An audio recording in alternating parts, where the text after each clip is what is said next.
So very good afternoon from St Patrick's CBC and my office. It's been an interesting week with the exams being on the go. It's a little bit quieter than normal, so we've had high school busily writing and coming and going at different hours. And then the senior primary now have also started their exams and been working hard on those, so that seems to be going well as well. The foundation phase, they're sort of running assessments that they've been doing in the last couple of weeks, and those will be collated and part of their report. So it's been a busy time at school, lots happening, and but a lot of academic focus.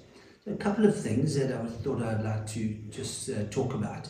One is that drop-offs in the morning, particularly, is that I know some of you may send your children to school on a weekly basis or daily basis with public transport, or with with friends who maybe have a pool lift service.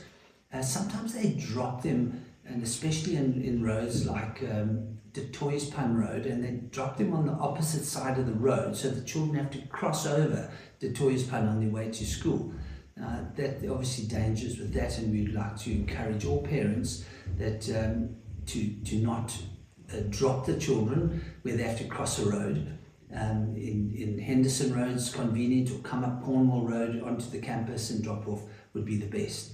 And if your child does come with public transport, please ask them to make sure that they drop them without having to cross a road to get to school. So that's an important one from a safety perspective. Then the other one is that thank you very much to all you parents. We did a survey recently, and we talked about the change in textbook and stationery orders, and I think here I tried to briefly explain what we were looking at doing. And so textbooks and stationery, the procedure up to now has been that we give the parents the list of requirements, and you end up purchasing those books every year, brand new books for every grade. First of all, it's quite expensive for you as parents to buy those books every year, and from our point of view, they're not available, their stocks haven't arrived, and we end up starting a week or two late with our textbooks, and it is not convenient from an academic point of view. So what we are going to change to is what many other schools do, and all those that I've been taught at or been head of in my previous years, is that the school will own the textbooks, and those textbooks will be handed and issued to the children on a yearly basis, and those textbooks will be rented really. So there will be an annual rental that will be charged per grade, and that rental will cover the replacement costs of those books in due course, but it'll save you, it'll be 20% of what the cost of purchasing those books are every year. So it'll be a great saving for you as parents. It'll make it more convenient and less of a hassle. Stationery, we'll still give you stationery lists of what's required, and then you can go and purchase them however you deem fit from whichever source you like. So it's going to be a nice new system. All of you agreed when we asked for feedback on it. You all said you thought it was a great idea and you would be willing to be part of it.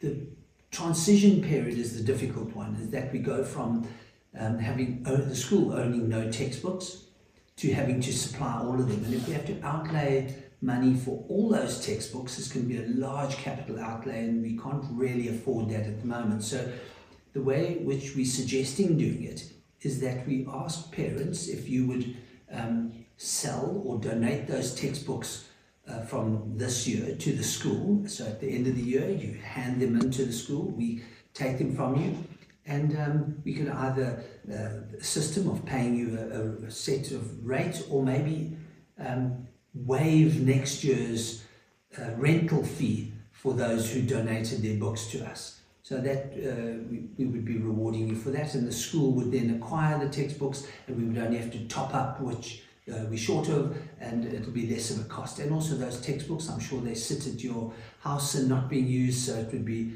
a good opportunity for you to put them to good use and to allow the school to change the system. We will be asking for some commitment on that over the next couple of weeks, asking if you can agree to that you are going to donate them to the school, and if you are, then we know how many we're going to get, and we know what we have to then order in terms of new books. We'd really appreciate your cooperation on that, and it'll make the whole system much more effective. So be on the lookout for a circular, a newsletter about the textbook system changing, and we will hopefully be able to implement it next year and make it much more convenient and save us a lot of money.